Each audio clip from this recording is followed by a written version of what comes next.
It's top secret, so I don't even know if I can delete it, but I sent it to you guys. I sent it to, Oh, you sent maybe it. I did. You did send it Yeah, to everyone. Is there a way it's okay. It's okay that the people can. I don't think anyone here is in my was gonna want to post the baby. I'm not worried about it. So, No, they, but that's a picture of her. So, but yes, you can record anything you like. You let me know. I have to first open. Oh, it says it could not be opened. Oh, so, Oh, okay. I'll maybe send it. I know why. I know why, because I was trying to open it up with preview rather than Photoshop, because it's the Yeah, I just kind of grabbed it from the old cut and paste. Good morning. Hello. morning, Andre. This is Albert, not Excuse Andre. me.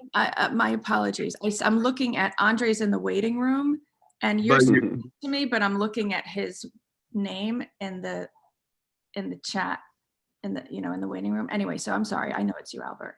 it's okay. It's okay. It's So okay. I think Benjamin, since I'm letting students in, we're just gonna wing it on the fly. That's how we're gonna go. Sounds good. Sounds good. Yeah. Good morning, Mr. Verdos. Hello. How are you? Nice to meet you. Nice to meet you too. So so I'll tell you a little bit about the students that will be joining us. So my morning class is seniors, Mhm.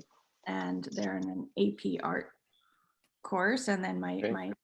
some other students from other classes, my 9th and 10th graders, or no, excuse me, 10th and 11th graders, some of Mr. DuBose's 9th grade. So we're going to have a whole mix of art students this morning. Very cool.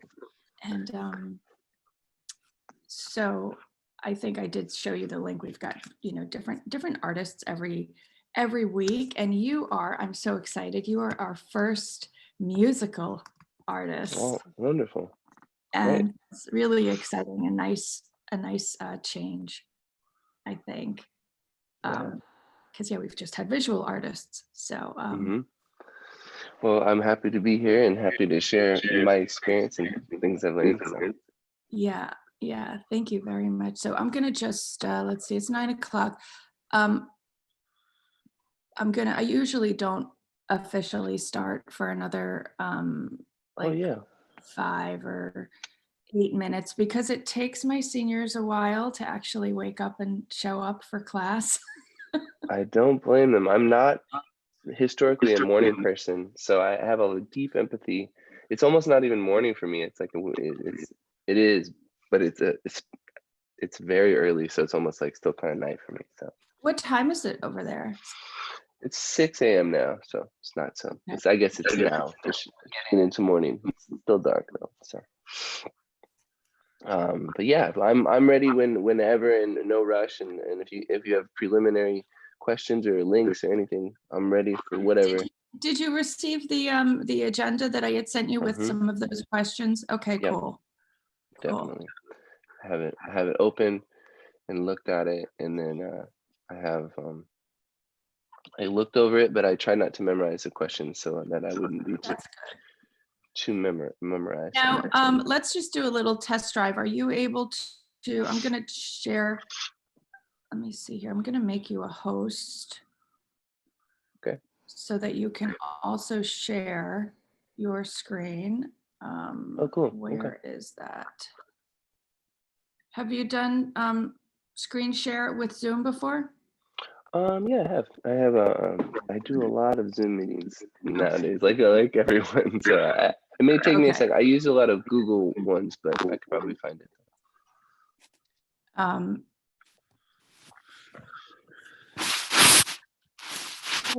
Hey, DuBose, you're on the line. I normally click on the multiple participants can share simultaneously, but that's not what I want. I want the actual,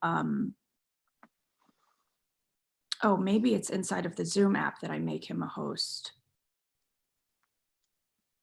Do you know where I make him a host?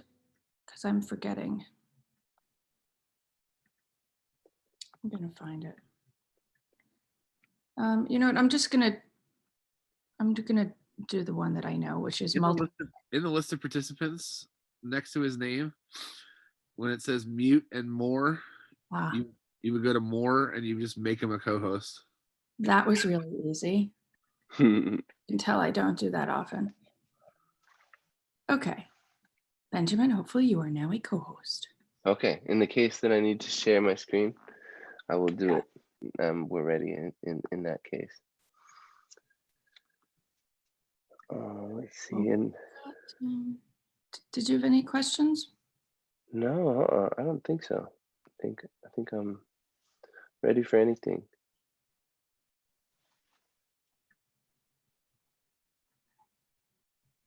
Okay, while we're waiting for some more students to come in, I'm going to try again to open up that picture. Tell me how you pronounce your daughter's name again. Rukia. Rukia. So pretty. Yeah. And is it a Somali in origin? I think it might be Arabic actually, but yeah, it's a popular Somali name. It was My like first name is Arabic. yeah, I could see that very much now. Yeah. What does your name mean? My name is the Arabic word for a group of stars, seven sisters. In Greek, they're known as the Pleiades, and in Japanese, it's Subaru. And the logo with the little stars, yeah.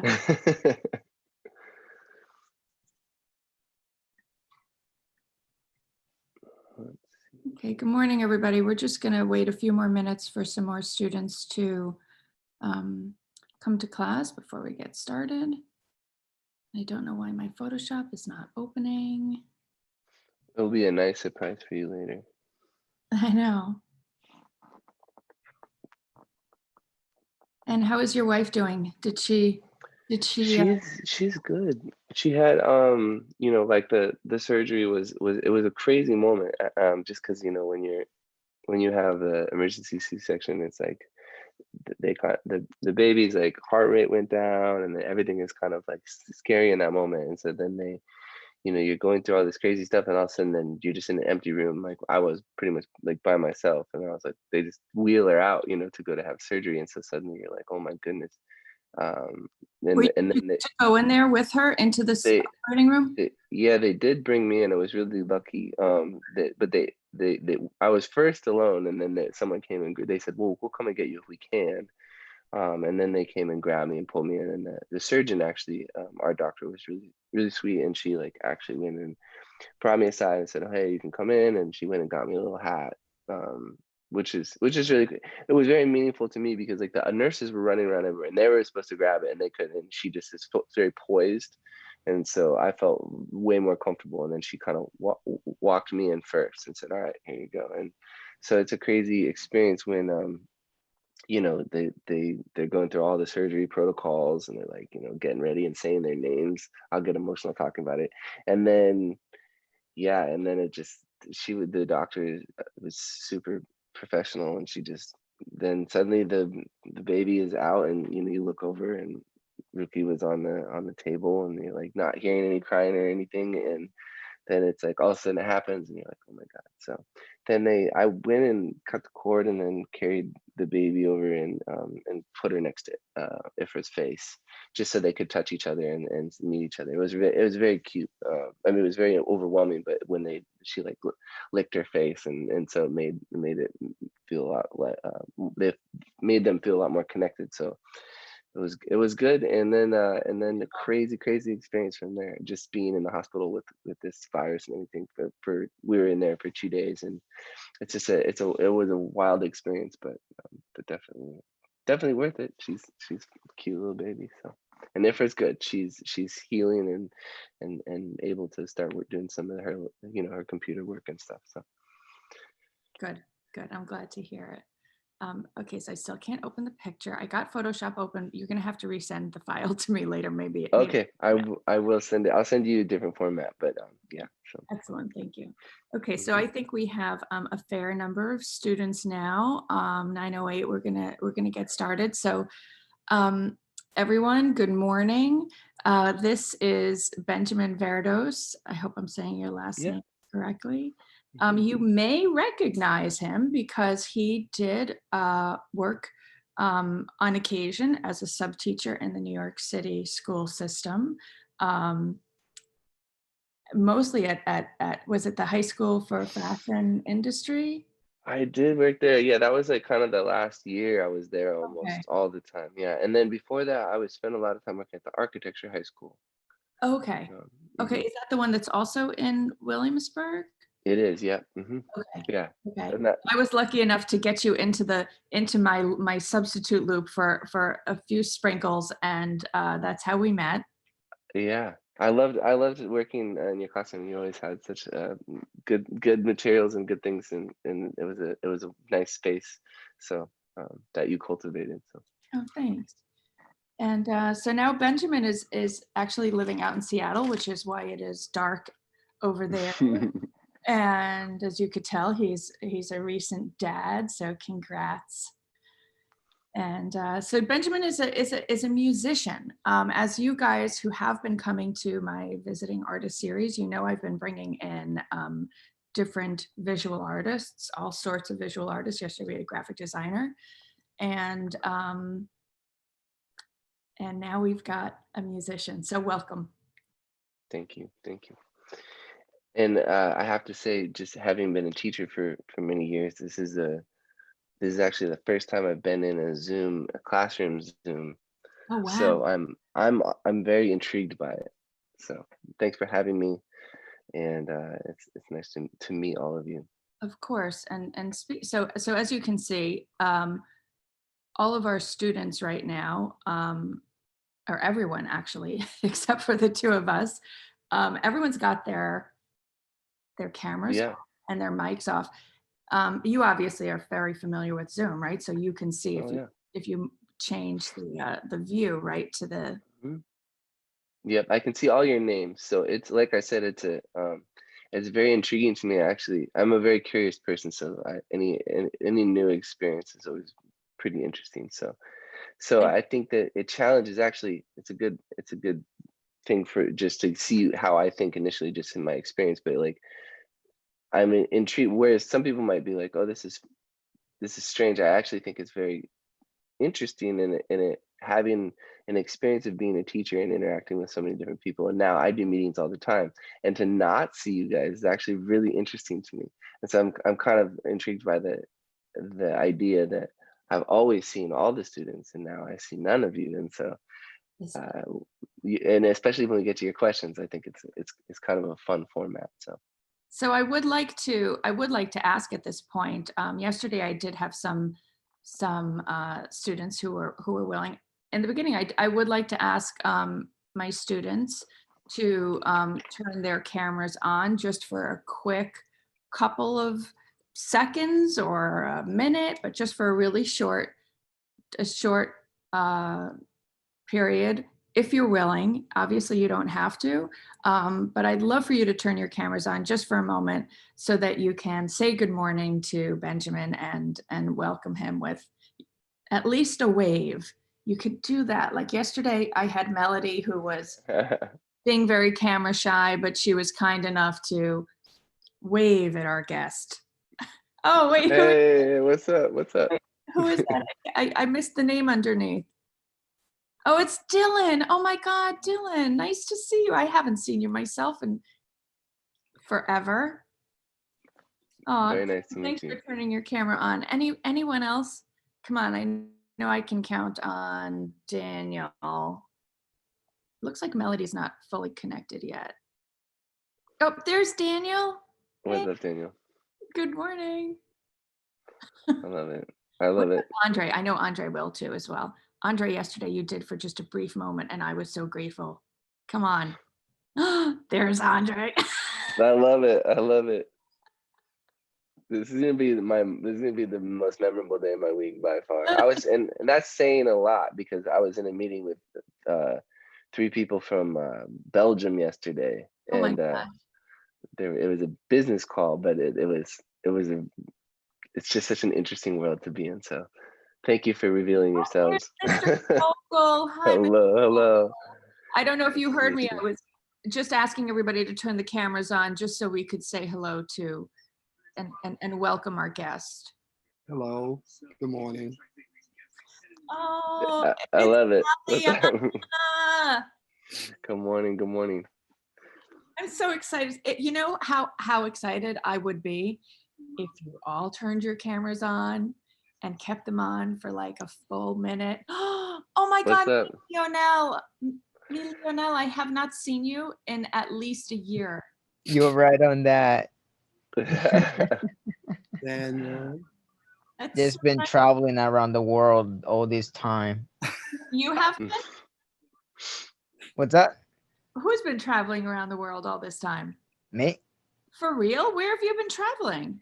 I've been to Vegas. I've been all over the world. I don't remember the places, but I've been to a lot of places around this time around.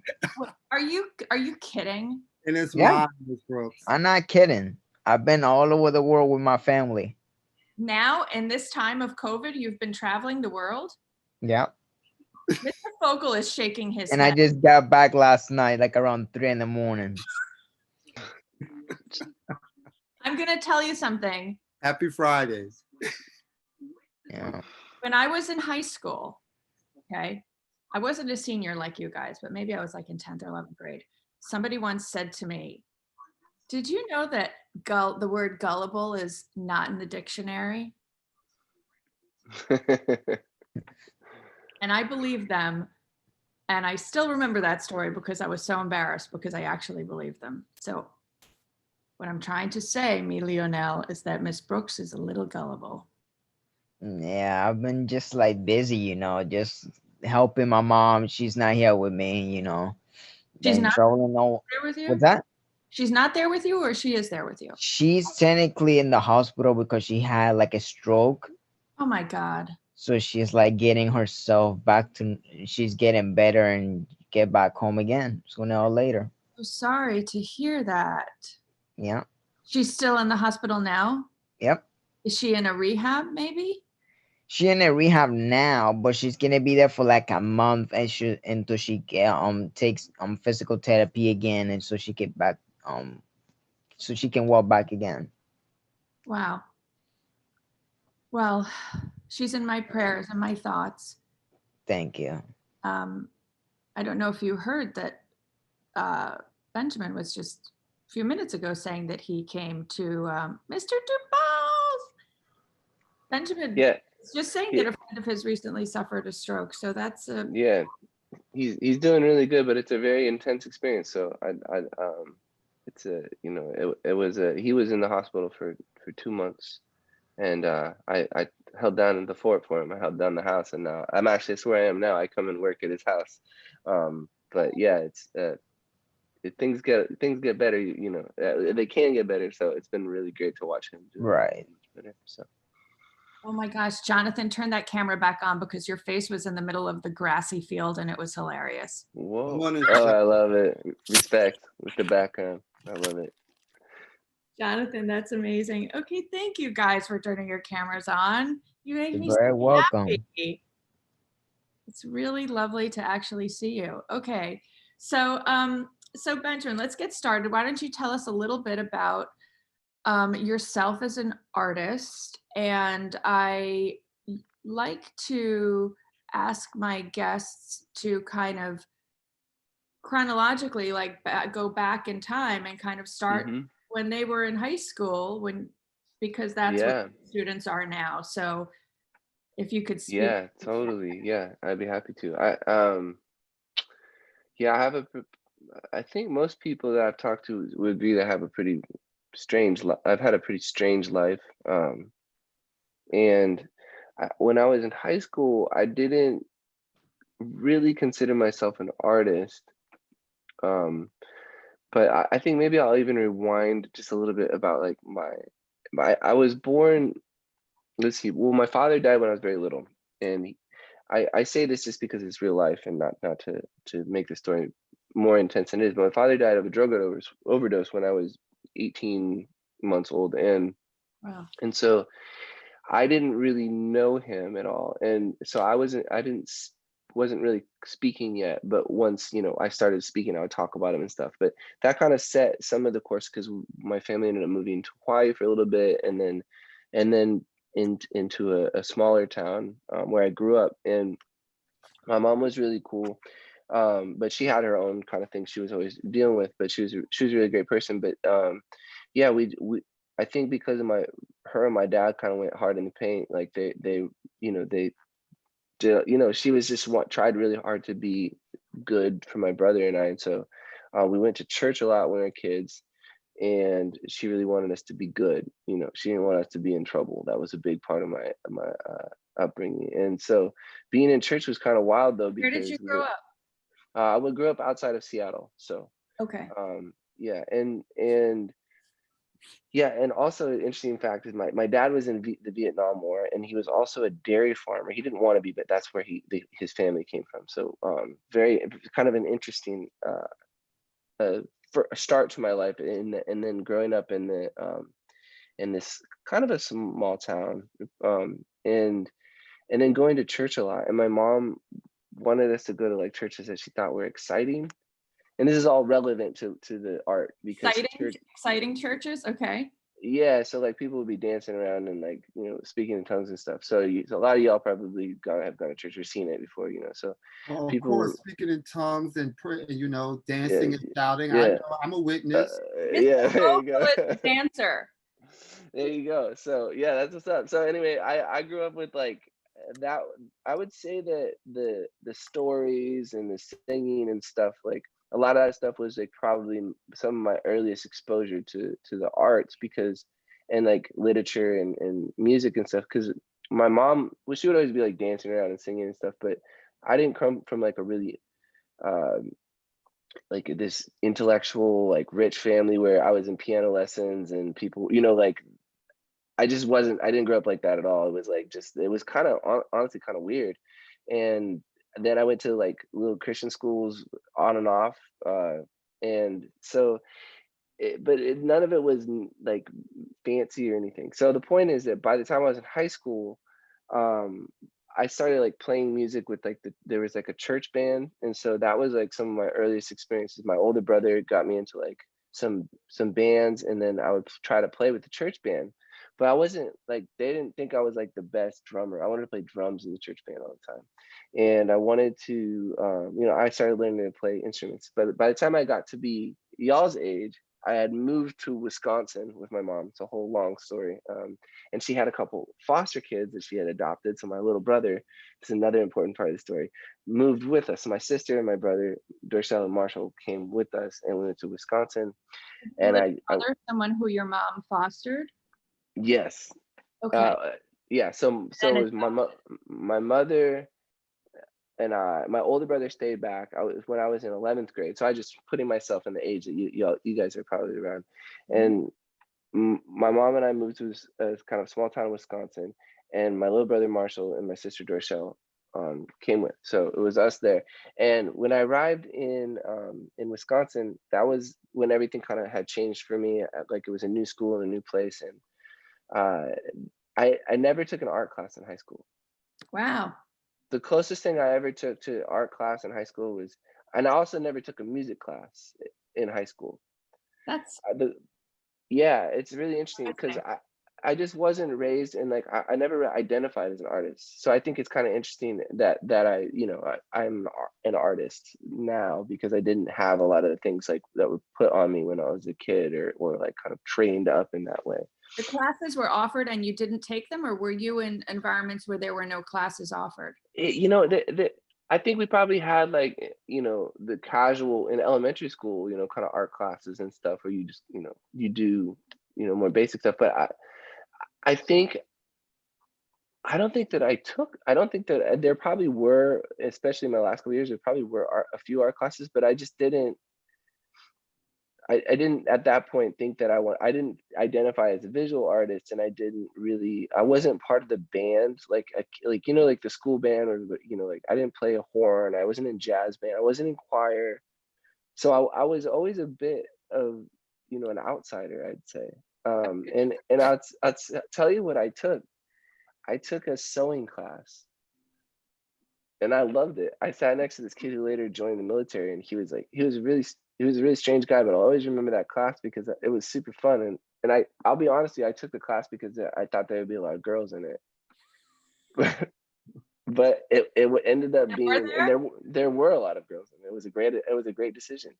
And I got to sit and sew with them all day, and it was super fun. And but I really enjoyed it, and so that was the closest thing that I made a T-shirt of this band that I liked. I took their album art, and I would do stuff that was really like kind of challenging. It was never like my thing. Like, oh, I'm gonna be in in fashion or anything. But I just I sewed a tote bag with a giraffe on it for my brother.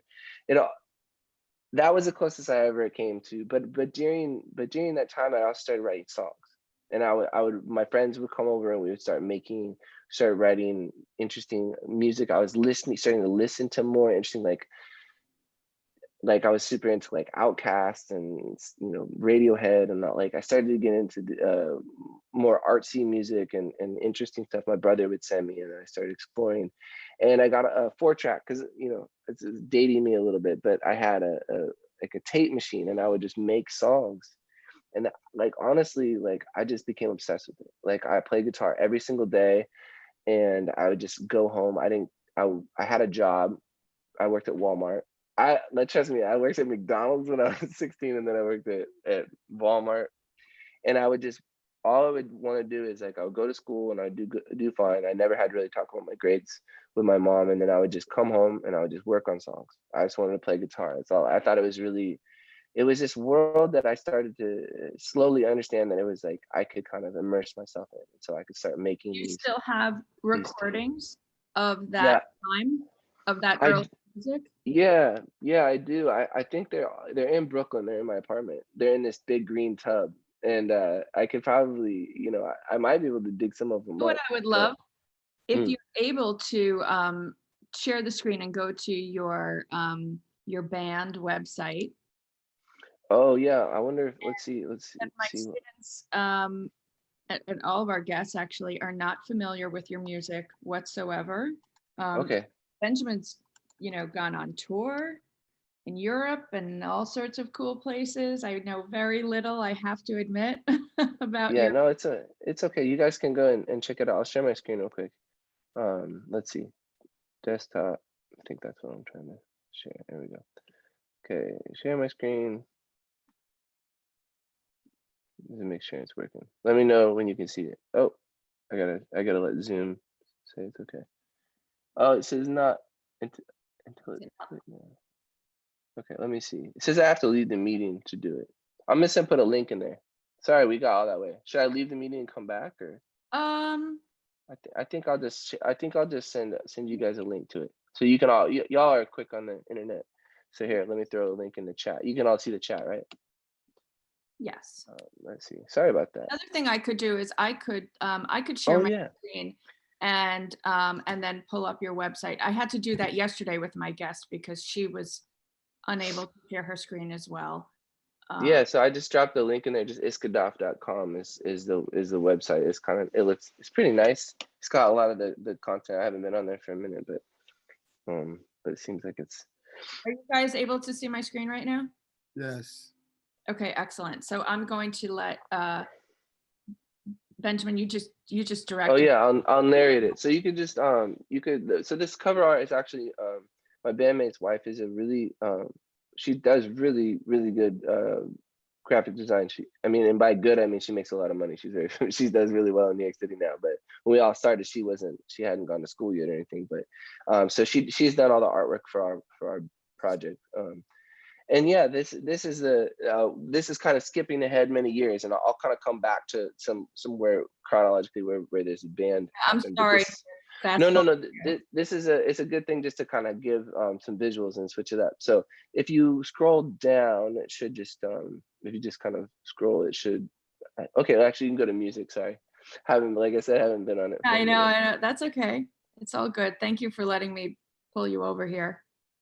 So that's my friend Nate. It's like my bandmate, and we've been working on music for a long time together. He's really brilliant. He writes really great songs and really good lyrics, and he also comes from a really intense background. So we bonded right away, and always kind of tried to say that we would write songs about things that were, real to us, and things that were, we tried to like push ourselves to make music that we thought was challenging. So I like that shirt you're wearing.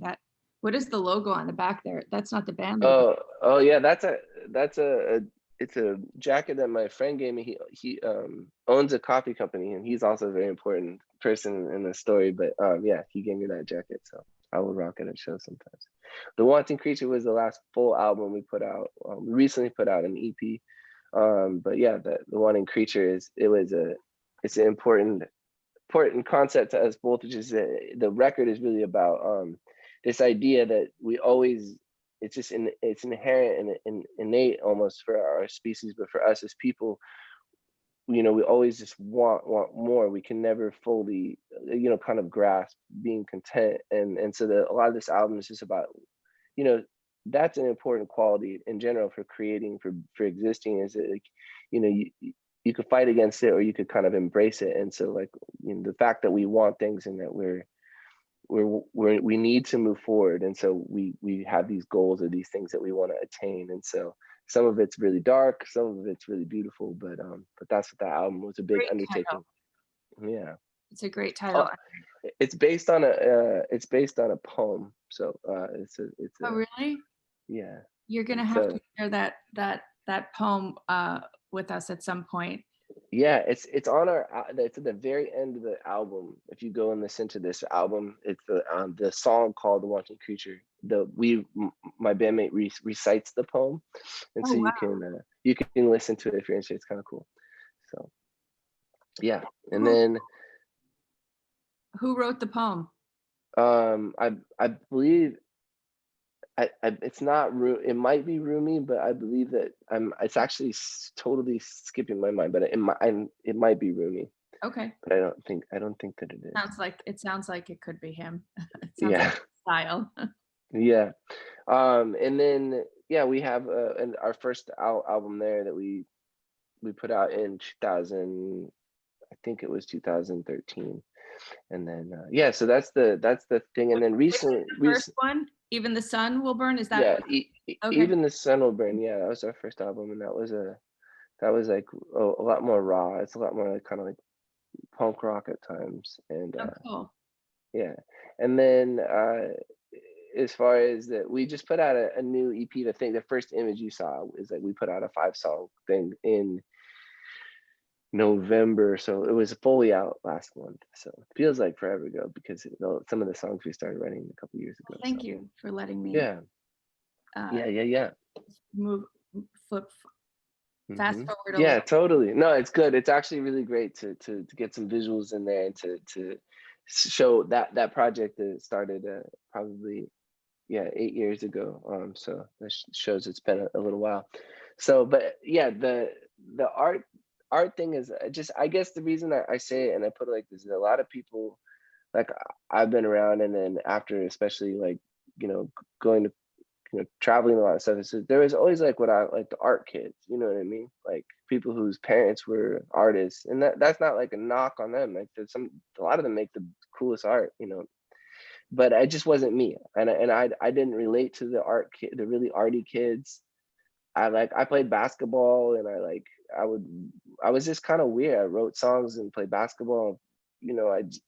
For me at that time, I didn't have a lot of people in my sphere that were kind of doing the things that I was doing exactly. And so, and the church thing I'll leave behind, but that was an important thing. Yeah, don't because it was an environment that influenced me, but I didn't really fully connect to it. I took a lot from it, and it was important, but I didn't want to be in gospel choirs. I didn't grow up after I left church. I kept going to church for a bit, but I just that was a big influence on me, is the idea of the music and the stories there, but then also like learning about like all the bands I was listening to, starting to listen to like, like I said, like listening to Radiohead and Nirvana and listening to Outkast, and I was super into Tupac, and I was like, just different worlds at that time were starting to really converge, and so I was kind of just figuring it all out. What year are we? What year are we? When you're so I'll date myself. myself. Yeah, I graduated high school in the year 2000, so it's been a hot minute since I've been in school. So, and then I went to a university in St. Paul, farm in Minnesota for about a semester, and I did good, but it was a Christian school. I went again. It's a very big theme in my life. My mom was really worried that if I went to a public university, that I would become an atheist. That was like the big thing. Oh, wow. Yeah, and so I said, all right, Go to a, yeah. And so I went to this Christian college, and it was just whack. Like I was like, is I that can't do this. Minneapolis and St. Paul? It was, yeah, exactly. It was in Roseville and St. Paul, but yeah, in Minnesota. So Okay. so I went there. I had my nose pierced at this point, and I would get in trouble for having my nose pierced. Like I don't know, but like it was like apparently it was something that was bad, and so I would get fined. They would literally find Who me. was going to find you? The school? The school would find me for wearing my nose ring, but I was like, I was like, I just didn't know why I was there. And I was, when you're young, I'm not saying that y'all are like me because you're in New York City and you probably grew up way faster than I did, but I just, I would just wear it, and then my people would find out, and they would find me, and it's just like, okay, I went there for one semester. It's like, no, I can't do this. I'm done. So I left, and then I ended up going back to Seattle, and that's where things started to really move because I was like, I'm gonna play music. I want to write songs, and so from there, yeah, I moved back to Seattle and moved with my brother. This is the pivot to me, I think, like a pivotal point, right? For sure. The young artists, right? So we're in high school and we're feeling that, this creativity, whether it's in dance or music or visual arts, and in which direction do you go, and how did you transition from being in high school and you have this Catholic or religious upbringing, excuse me, and the musical artist, and how did you transition? So you only went to college, you said, for 1 year? At first, yeah, I ended up going back and in Seattle, but I was, I think a lot of y'all probably grew up with very close to your mothers, right? I mean, it's probably, I mean, not everyone, but it's a very common thing. Close to your mothers, you said? Say what? With your mom? Yeah, like I was really close to my mom. I didn't have a dad, so we were super tight, and so I never wanted to disappoint her. Like we I wanted to like be a good son, because I think especially because like my dad didn't do what he just stuff like that. So I just, for relatability, I imagine some of you guys probably experience that type of thing. And so I just did, but I woke up just remember being at school. It wasn't like a super nice school, and I just remember waking up being like, I don't like it here. And I'm finished that semester, but it was the next semester. It was the first week, and I just like, I'm done. I just walked out. I was like, it was the first time in my life I'd ever done anything like that. And I was like, all right, I'm moving to Seattle. I told my mom, I'm like, I'm done. I love you, but I can't do this. I don't want to be a part of this type of thing anymore. So I moved, and that's when everything really changed for me, because I just decided I wanted to play music, and I just started writing songs, and we started going to the clubs in Seattle and meeting people, and playing shows, and I was not good. It was it was a long process, but I started, I recorded our first like official thing and started, they play it on the local show on the radio, and we started meeting more people, a lot of whom became very, later on in life, people become very famous, but in the early days, you just think, you're young, it's super fun, and we would play shows and go on little tours, and it was pretty cool. So that was a big, your heart, really. Yeah, it was exciting. It was hard work, but I guess I always try to pepper in some of my chatting with like a story about like with like kind of advice for you. So one of the things that I did that was really smart is we started volunteering at one of the clubs. That was really important. So if you get a chance to like volunteer, do an internship with like a really reputable like or interesting venue, or in any case, whatever the discipline you're in, if you can find a good internship and meet people that you respect that are doing it, and just whatever, run the door or make them coffee and just learn from them.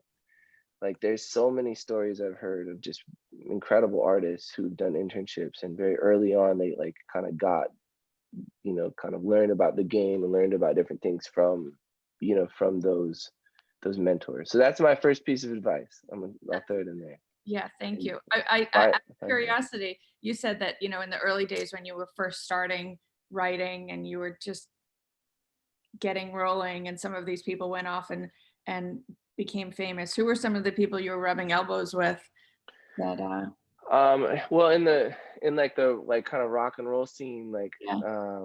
the like, you know, we would like Death Cab for Cutie, they became really super Oh, wow. famous. And like we would like, there's a band called the Decemberists. They're also very famous now, but you may not listen to their music, but they like they Actually, opened both for us, there. the Head and the Heart, like all these bands that became very popular in Seattle, you know, we would play shows with, and you know, you'd Band of Horses, you know, that guy wasn't even in that band at that point. Like we'd play shows together, and I'd, you know, would sit and chat with him, and it's just a crazy experience to run into someone a couple years later and they're like at a festival and like a tour, you know, they're like, you know, getting ready to go on the main stage and play for like, you know, 20,000 people or something. It's pretty wild. So Dang. you know, like I camped next to one of the first festivals I played, like we were like camped next to Tame Impala. So y'all probably know there. Like, so just like you They're just meet, yeah, and they were just like in a tent. Like it was, you know, it's just like they're like Australian guys who were just excited to play their first, you know, do their first tour in the US. So it's a wild experience later on as you get older to be like, oh damn, all those people, you know, a lot of those people became really popular and did some cool things. So but yeah, when you're young, you don't, you know, a lot of times you don't really think of, you know, some people blow up and pop off real early, but you know, for me, it was just like, we just wanted to be part of the community, I think. And Seattle has a music community. So New York is a little bit tougher because it's like little tiny pockets here and there, but there's not like, Seattle is a small enough city where you could kind of immerse and get to know everybody. So after a while, you know, I would always wear this red hat, and I was very intentional about how I presented myself because I wanted people to remember me. I was like 19, you know, I was like, And now the red hat means something very different, doesn't it? yeah, and it would probably, at the time it was like, you know, it was just like I would just do stupid stuff, but like I was excited about, like, you know, the idea of getting to be a part of the music scene because I looked up to all those people. So so from there, yeah, it was I just played in bands and stuff for a bit. My mom ended up moving back to the West Coast. So and I'll try to speed up the story a little bit.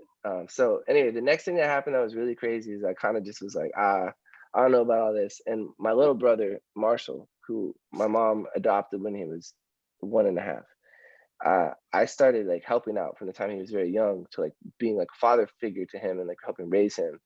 And I taught him to play drums when he was really, really little. And he's really good. And so years forward, my mom was having troubles, and so I started helping raising him like more full time. And I would homeschool him, and then, you know, I would help with his schoolwork and stuff. And anyway, but he was really good at drums, and we would play music every day as part of like just me being a part of his life, and just that's what I did. And so anyway, we started this band because he wanted to start a band. He wanted to play a show. So long story short, I ended up like booking the show at a really good club and spending like you know, like a year promoting it. And then And this is in Seattle. You guys are in still Seattle. back there. Uh-huh. Yeah, and I had been in all these different bands, but I was like, I'm gonna make Marshall think he's famous. I wanted my little brother to be like, you know, I just come up with a new band for the two of you? Yeah, and he named it, and some of my friends were like, okay, we'll join and help out and stuff. So it was kind of like just make my little. He was like 11 when we started it, and he named it Mount St. Helens Vietnam Band. Okay.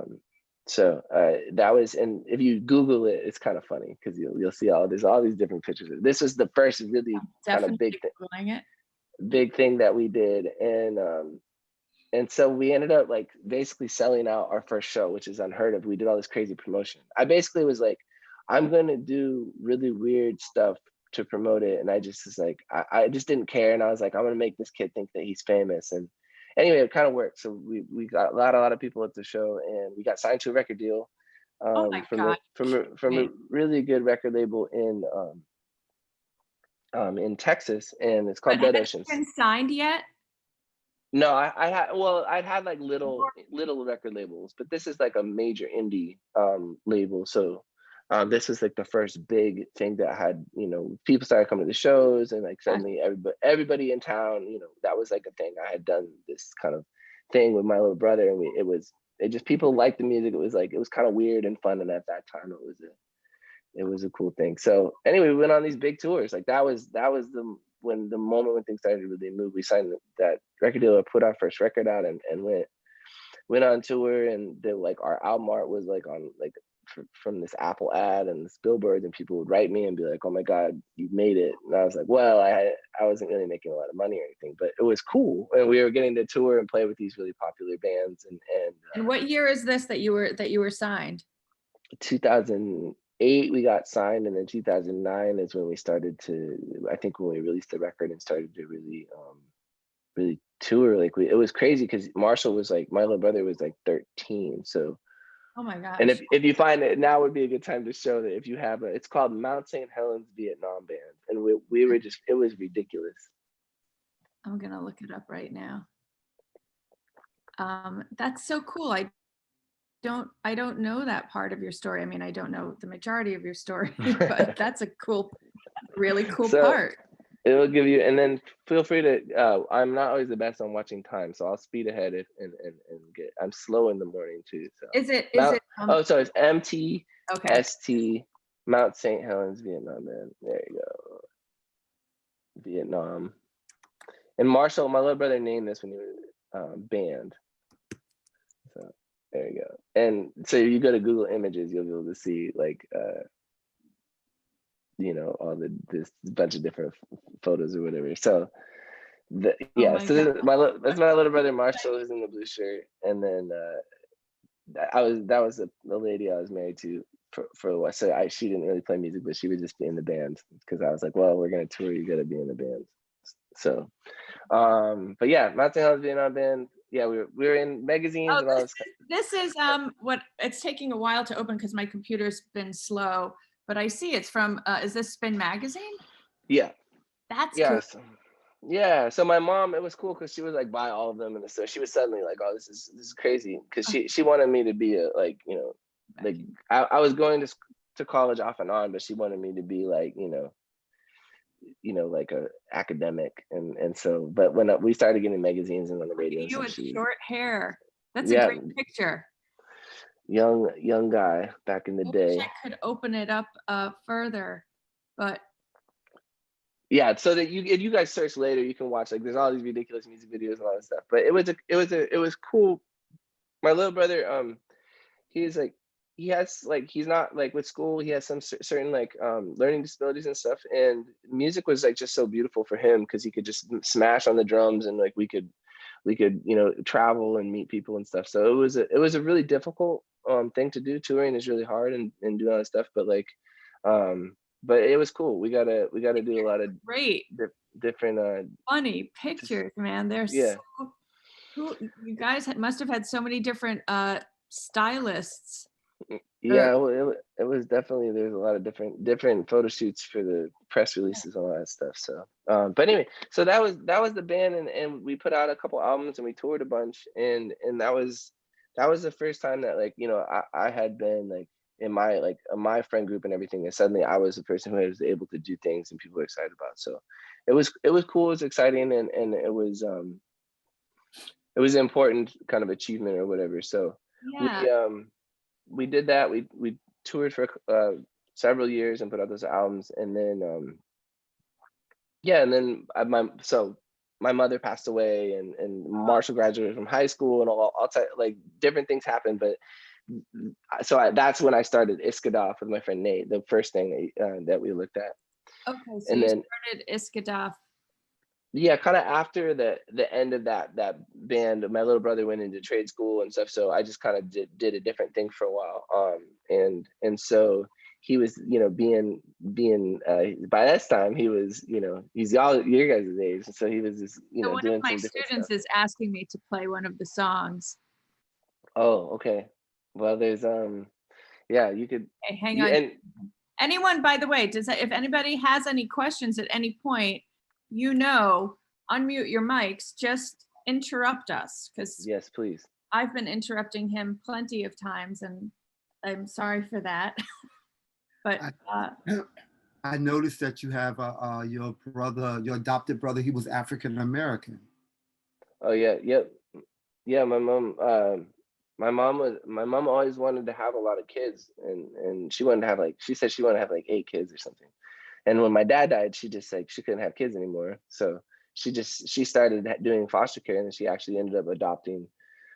She adopted my brother and sister, but we also had so many different kids living, kind of coming in and out. And it's interesting because we didn't have Writing's not that easy. I'm sorry. oh, say what? I'm sorry. The ad came Oh. on and it. Oh, no worries. But yeah, so she just wanted to have a lot of kids, and so that and it ended up changing my life a lot too. It was just having a lot of different brothers and sisters and everything. So, and then Marshall, he was just my brother, he was there, so, and I just helped raise him, and that was that. So yeah. Yeah, my mother had 13 kids. I'm number 12. Oh boy, good I'm Lord. 12 of 13, and I'm the baby boy, and I'm close to my mom as well. Yeah. And I grew up in the South, in the Southern Church. Yeah. So yeah, some of the things I'm talking about they probably hit home a little bit. Yeah, for sure. Yeah, it's Melody is asking, she wrote in the chat, her mom wants to know how old you are. Oh shit. Well, I said I graduated. Sorry, I swore. My bad. That's okay. We all do it. Okay, I do when I'm teaching. I always do, but I just haven't been in the classroom for a minute. So that's fine. I do it. Well. It's I'm 39. I'm gonna tell you guys. I usually don't tell my age. I keep the mystery alive. But I told you when I graduated. So if you were trying to do the math, 39. So. Looking good for 39. Melody said. Melody said, just saying, my mom. Oh God, I'm not reading that out loud. I love it. I see it. My wife would be beefing though. So. Melody, he just had a baby. My wife would be beefing, but that's very kind. So yeah, I love it. So yeah, I think so I started the other project with my friend Nate that I was telling you about, Iskadov, and then we ended up doing a lot of similar stuff, just signing to a record label in Seattle, and that was when I got to go to Europe, and we played shows in Paris and London and Berlin and so and a lot.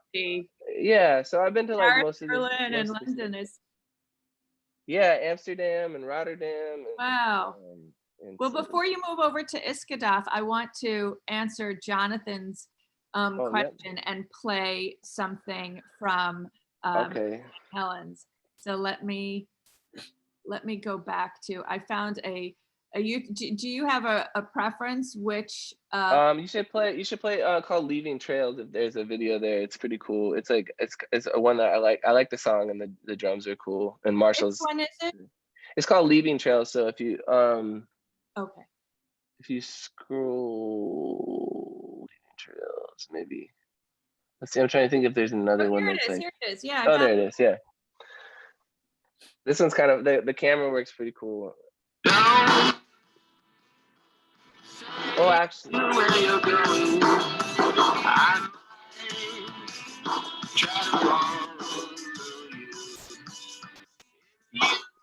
Where's Marshall? Oh, there he is.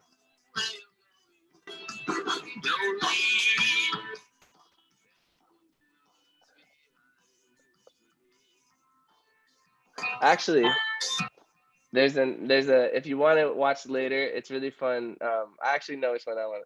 You should watch. Okay. If there's go to the if you go back, there's one that's right there, the YouTube or sorry, the info, or there's one that's that's not, you could check the one right above it that you clicked, the one that says in Fuego.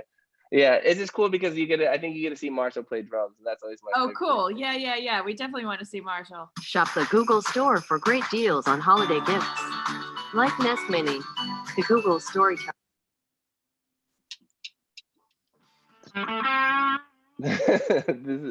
This band is too funny to me. I'm sorry. Where are we right now? Probably 2010. 2010. Maybe. That's kind of glitchy, but I'm sorry, what'd you say?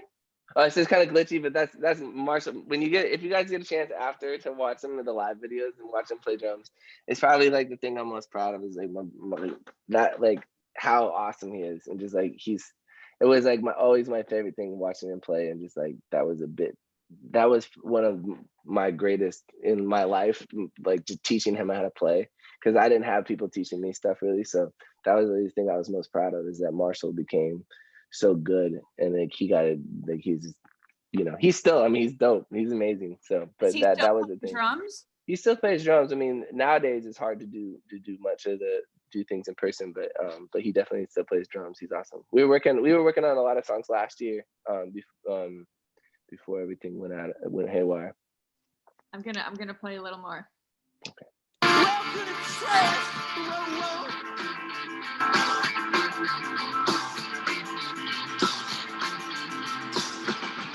You are the greatest adventure of giving time. Guess what it be? Your breath rapping in love.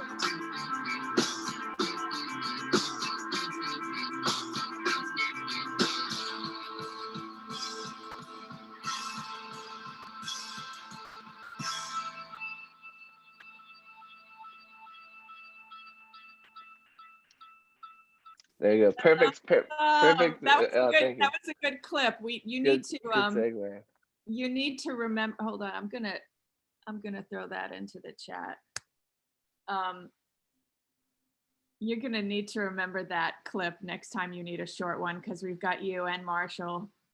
Yeah, and there's one of that same song that we did at South by Southwest Festival. That's actually a radio station performance for KEXP in Seattle, which is like a really popular radio station. It's a online station. It's just cool to check out anyway. KEXP is awesome.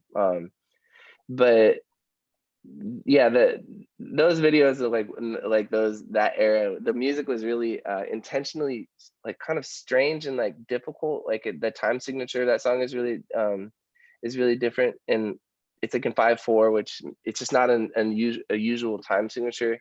And I had to write songs that were really Explain the time signature to us non-musicians. Oh yeah. So like most songs you hear in like 4/4, so like dun dun dun dun dun, or something that's like, any, like almost everything you hear on the radio is 4/4, which means 4 beats per measure. And this song is in 5, so it's like it's really hard to count, and it feels a little bit like jagged, but it's just like a style. And the reason I would write those types of songs with Marshall is because he has a short attention span. Like he just couldn't pay attention. And so if I wrote things that were really like syncopated and strange and they would stop and go, he had to pay attention, because he couldn't even play the song if he didn't pay attention. So it was really good for him as like a teaching tool, and to keep moving and changing and everything. So that was the main reason that we would write really like kind of busy songs like that. Hi, Albert. Can you tell me, Benjamin, what does syncopated mean? Syncopated means like you're stopping and going, like dun dun dun dun. You'll hear it like I'm trying to think of some different popular songs that had like a really syncopated. I mean, even like if you think about like Beethoven's Fifth, like dun dun dun dun dun dun dun dun. That's very syncopated. It's like dun, dun, dun, dun. There's a lot of stop start. Exactly, and it's really, if you have to play that type of music, you have to pay attention, because you can't miss those hits. Whereas if you're just playing a beat, like you're just laying back, like dun. It's pretty easy. You can just zone. You can space out. Did somebody make that connection or that suggestion to for your brother, since he did have a lower attention span, that like, or you just found? No, I just because he always wanted to play drums and he really liked it. But once we started learning songs, I realized he couldn't pay attention unless it was something that was really challenging. Because if he wanted to like keep the song going, and so if you make a mistake in a song like that, it's really obvious. And so Marshall's favorite thing in the world is to be on stage and like have people looking at him and like being like, so if he could get up and do this, and it was really difficult, so people would be like, wow, that's crazy, you could play drums like that. So but I figured that out early, because when we were playing songs, he would get bored or space out, and then it was actually just it wouldn't work as well. So here's a question for you. I met you obviously as a substitute teacher, but have you ever considered, or have you ever taught music to special needs population? Yeah, I mean in different capacities. I've taught like some formal way. I've like guest taught at like EMP Museum in Seattle. They had a music program for a bit. I would do stuff like that. The main thing that I did is I worked at a arts high school in Seattle, and I started like a beat making program for Ableton. And it was called Beats Committee. And so we made it like, they gave us like literally gave us a closet with like a movie. And then we started making beats in there. And like all the kids would like get credit to make beats. And so we just work on Ableton. So it was fun. And that program is still going actually. What is the name of the program and where is it? It's called Beats Committee, and it is at Nova High School in Seattle. So, and I don't know if it's still called Beats Committee, it might be, but it's still going. And someone ended up, some company donated like all this gear, and it was like a full class after, like I started it with my like a handful of students, and it grew, and then it ended up being a big deal. So that was cool. When you were working in New York, that does sound really, really cool. But I guess, did you ever do anything like that in New York, or were you just subbing in New York just to like fill in? Yeah, I just subbed in New York, and even with my teaching degrees in English, I taught creative writing when I was teaching like full time in Seattle, and then in New York, again, it's really interesting with music. I've taught some music stuff, but I never really was in music school, so I didn't really. I don't know. It was weird. It was also like it was this like special thing to me, and I didn't want to just have to teach it over and over again, like, especially for like if there were kids who didn't care. Like I always wanted to do it with the kids, like Beats Committee. Like if they cared, then I would do it. But music was like kind of sacred to me. How did you migrate from the West to New York? What was the reason for you transitioning? It's a great question. I just think like after the Mountain Helens Vietnam band, Marshall I'd raised in my big thing in life is you're gonna graduate high school no matter what. And so he did, and he was gonna do his own thing for a bit. And then I just like my mom wasn't there, and I was like, I'm just gonna do something different. I love New York City when we toured there, and I was like, I wanted to kind of get a totally new experience, and New York City just kind of kicks your ass. And so I was like, I want to go somewhere that's challenging. You know, I wanted to go and experience something different, and New York City definitely gave me a proper beat down. So I'll be forever grateful. I mean, my apartment's subletted now, so I hope to go back at some point, you know, but I love New York City, and it taught me so much. Even the students every day being like, just a different world. So that's what got me over there. Just the choice, just to switch it up, change it up for yourself. Yeah, that's a big theme in my life. I always try to know when to, and maybe again, this is my next piece of advice is I always try to like take risks. Like I don't know, I that was an important thing to me, is to not play it safe. So risks in a good way, like to know when to call it, you know, to know when to go somewhere. If you get a chance to go to Paris, go to Paris. You know, if you get a chance to move somewhere or do something special, like go on a tour, or you get a chance to do something, you should do it. That's kind of it's almost exactly like your first piece of advice, which is, you know, to volunteer. And your first piece of advice was to volunteer if you see a good internship, and so it's essentially the same thing. It's just to take risks and to be open. Yeah, to find ways to plug yourself into things, and go places outside of your comfort zone. That's like the number one thing.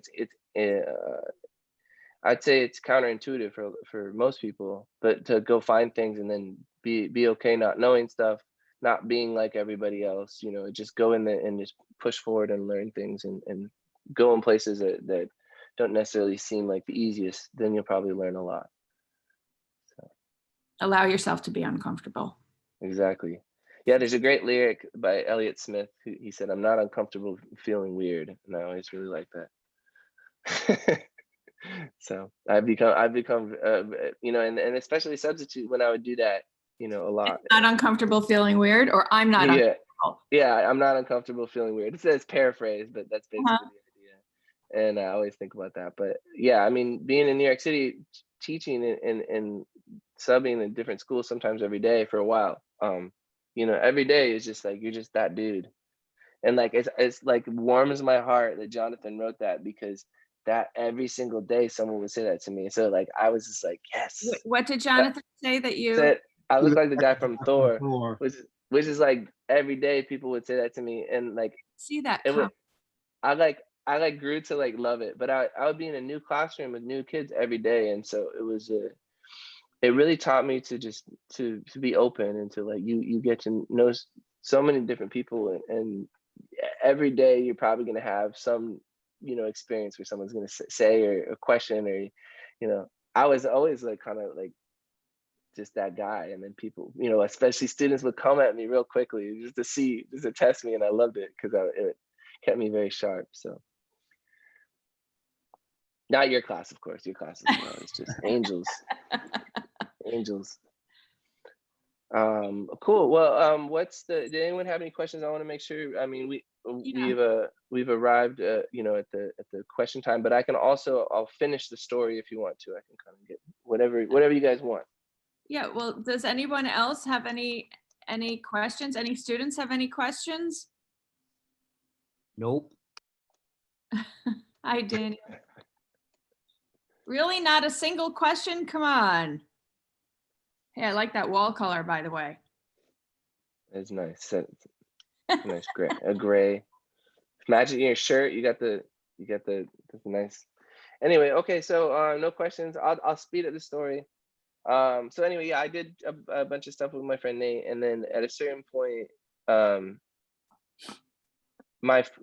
guy who started a record label started a tech company, a music tech company, and so I actually ended up taking a job out here in Seattle, and to work for him because I wanted to do something different. Again, just had an opportunity. I actually called him and said, "Hey, you should hire me."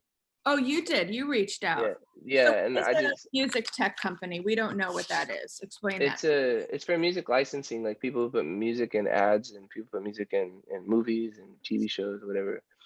I help bring a lot of music into our platform so people can come find it and then use it for TV commercials and everything. What's the name of the company? I'm gonna pull It's it called Sync Floor. It's all one word, Sync Floor. There we go. Yep, there you go. Floor. So this is the company that I've been working for now, and I've been helping to build it up from the ground up. So a lot of the stuff I do with songwriting has been helpful because we help identify all the themes and things people write about, and yeah, people come and search for music and they can put it in their TV shows or whatever. It's pretty, and I've been doing this for the last couple of years. I actually have the first visiting artist we had is a film editor, and I never realized that film editors are also responsible for choosing the music that accompanies clips and transitions and first of all, such a beautiful. This is a really pretty site. First of all. Yeah, different music, African hip hop. Never heard. Yeah, so yeah, that's what I was saying. Like yesterday, I was in a call with Belgium, and then like I've talked to people in Lagos, and I talked to I'll bring in labels from the Philippines. I get to meet a lot of different people, so it's cool. And then a lot of the artists that I came up playing music with, I'll kind of. So tell us about your job here. So you just recently reached out to. Yeah. So basically, when I was working in New York City public schools, so long story short, I ended up after my mom died, I ended up getting my master's degree in teaching. I'd been teaching as an instructional assistant before that, and then I like teaching. My mom was in the school district for a long time when I was growing up, so it kind of made sense to me. And then I could tour during summers, and I had it was very flexible, so it was cool. It fit a lot of different things. But when I was in New York, just kind of getting my ass kicked, and I was like going on tours and doing cool stuff, but I just hit a certain point where I was like, I want to do something different for a bit. And so when I was listening to podcasts, this is my next piece of advice, so you guys tune in if you're listening. I just started listening to podcasts all the time. I started listening to How I Built This and like all these different like tech podcasts, just because I started to become really interested in AI and like what was happening in the world. Like it was mainly tied at first to like why we existed, like like what people were studying, like all this, like whether we lived in the simulation. And I just wanted to know stuff, but also I was interested in like how money was made and like what was going on in the world of So my advice is listen to a lot of podcasts and like especially about like how you can learn anything these days on YouTube or podcast or whatever. So anyway, What are your, when give me your top two, three how favorite. I built this was one of them that I like really I loved. It was just about entrepreneurs and like building things and with their companies. So people who built Instagram, Airbnb, whatever. I just is like I started to kind of want to do Entrepreneurs. say what? About entrepreneurs? Yeah, and tech, and a lot of it dealt with tech. And then I would listen to Radio Lab and just different. There's another one that there's another like one that was about like inventors, and I would listen to music tech podcasts. So anyway, when my friend started this company, I just called him and was like, "Yo, you should hire me." And he was like, "Well, I don't have a job for you, but I'll think about it if I ever do." And then like literally a month later, he called me and said, "All right, you come to Seattle and help me with this thing." And then Oh, really? Just 1 month later? That's amazing. yeah, and it was the shortest phone call we ever had, which is, as I'm being honest, he was like, "Okay, I'll basically." And weird. How did you know this person? He started a record label that I was on with Iskadov, with this band. That's the second band. So he had worked at Microsoft for a really long time, and so. As a little side note, when you're part of the arts, you meet a lot of people. You meet a lot of really interesting people. You meet a lot of artists, and you meet if you're getting deep into the art world, you meet a lot of fancy people with money and people who do really interesting things, who start record labels or art galleries or whatever. So Meeting fancy people with money in the art world is key. yeah, it's a wild experience, man. I can't tell you, like I wouldn't even be able to pay for my dinner sometimes, and I would go out with people, and they're like, the dinner would cost more than my rent, and I would just be like, why am I here? Who are these people? But anyway, that's a side note. If you get into, I'm sure some of you will That's be in those situations. That's a real part of the art world that Mhm. is crazy, and I guess that's a real part of the world.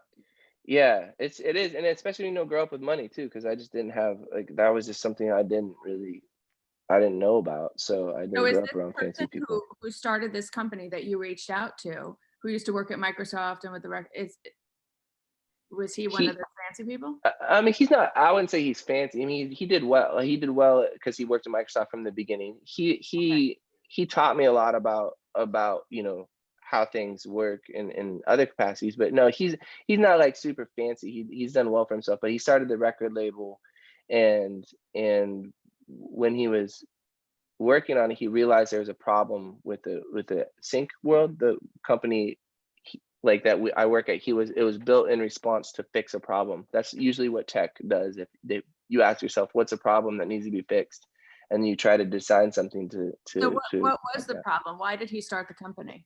It was too difficult to get really good music that like was on Spotify and stuff, that to find it, to get it in your TV commercial. It was too difficult and expensive and like complicated. And so he tried to make a marketplace kind of like Airbnb, which he did. I mean, he's done a really good job of. So he used his coding skills and his ability in that world to create a marketplace so people could come find really good music for their productions. So for example, like my friend who is a film editor. Exactly. Working right now for HBO Max and editing something for Shaquille O'Neal. When he goes to search music, there are different libraries, and some are cheap. You should yes, exactly. Yep. Yeah, that's exactly what we do, and that's what he would be a great person to send to us, because if he uses libraries, see, our thing is like, well, libraries are great, you can get like a $50 song or whatever, but we say, oh, we actually have music from bands that like you've heard of and that are like like bands that are like real, and artists that are like not just putting stuff in libraries. So it just opens up to get artists more money and not just libraries. So that's kind of the part of the plan behind it. So it's the equivalent of, like, for example, if I'm hired to design a brochure and I need stock art, I'll go to a stock art agency like Dreams Time, and different images cost different prices. So it's the selling of art. Right. Yeah, totally. And then if you think about like a platform where it like where you could connect artists, that or artists that are like to be able to be commissioned or to have art that they've made available for that use. But it's like, it's a different caliber. It's not like it just connects the different tiers and prices. Kind of like I always describe our company as like Airbnb. Is like you could go to LA and stay in a really fancy place in the hills, or you could get stay in someone's apartment, you know. And So is this company that you're working at, does it enable film editors or people that need to buy music? Does it allow them, or give them access to Yep. newer bands? Yeah. Yep. All types of things. Yeah, it's really cool. It's like some bands that are really famous and some bands that are really small, and yeah, a lot of different type of stuff. So it's pretty cool. It's been awesome to help build, and it's a way that I've like used my skill in art, writing songs and traveling, and the relationships I built to you know, have a different, you know, income stream and just a different experience. So that's my piece of advice. I know I've been given an occasional piece of advice, but you know, with the art world, you know, it's not always a direct connection to what you might end up doing, some of the things you might be involved with. So I always like, the arts are a really great gateway to a lot of different things, a lot of different people. And yeah, so that's my next piece of advice. If you do pursue a career in the arts, or if you're doing a lot of art, then you'll meet people, and that's a great way to learn other things as well. I think the fact that it's not always a direct path is something that other visiting artists have a sentiment they have also echoed, or a fact, not so much sentiment rather. So before you leave and before we end, I guess my very last question is going to be another little bit of advice for high school students that are wondering whether or not to pursue art, and should they pursue it full-time, part-time, or at all? That's a question. It's a question for you. Yeah. Do I or don't I do this? I mean, I think you should do anything. My whole policy is that you should do whatever you want.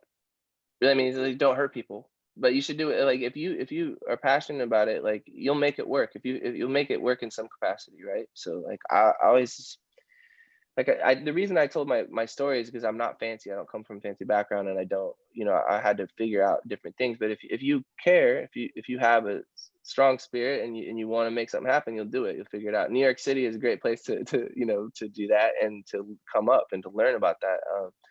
So my advice is just, you know, be open and to take on, if you want to be an artist, you want to make music, you want to make visual art, you want to make films, and just go to where those people are and work hard at learning it and just push yourself. I think it's not a safe or easy route. In fact, it's really difficult. But I think I would encourage people to, if you want to do something, follow it. And then the last thing I'll say, someone said to me once when I was kind of bemoaning my situation. I was like, well, I'm working in this job at the same time, and I had periods where I didn't have to work and just worked on art, and so I didn't necessarily want to work a job. And this friend of mine said, well, don't you think you're being kind of dramatic? So you can work on art while you're working. And I always resent him for that, but I took it and I really worked even harder. And so I have a record like I've been producing this last couple of years while I've been working, just nonstop working. When I finish my job on weekends and nights in the morning, whatever, I work on music constantly still. I didn't give up. I like work harder now. And so that's my whole thing, is like, if you want to do something, you will. And so like I really took his thing as being I was being dramatic, and I just needed to like be like, no, I need to work harder. And like, if you want to do something. So this year I have a song, like a couple of songs that I've co-written, that like I have a Grammy winning singer like singing some of the stuff that I've written. I have two, like, Wow. you know, I have like a bunch of stuff coming out, and I've made an album with my brother. Like I'm gonna make another album with him. And so like I guess that's my advice. It's like, it's especially at your guys' age and in the morning and being in your bedroom and stuff, sometimes it's like a bunch of people just telling you stuff all the time. But like really, you know, if you want to figure it out, you will. And you gotta really just put the work in. Thank you so much. I don't know if you see in the chat, but Melody typed in period. I love it. Yeah. Get out there and do it, and take chances, travel and meet people, and just, you know, just keep rebuilding yourself and trying again. And you know, that's my best advice. And you know what, I'm gonna say this, the last thing I'll say, I'm gonna keep doing the same thing. Like every time I talk to, the reason I love teaching is because I always try to just be about it. I never just talk at people. I do it myself. And so I'll keep doing it, and then maybe we'll meet in person with our cameras on. and we'll get to chat a little bit more. So. Yeah, thank you so much, and congratulations again. Hey, thank you. Appreciate it. Have a great day, everybody. Thank you. Happy holidays. Yeah, peace. See ya. Bye, everyone. Bye. Oh, well.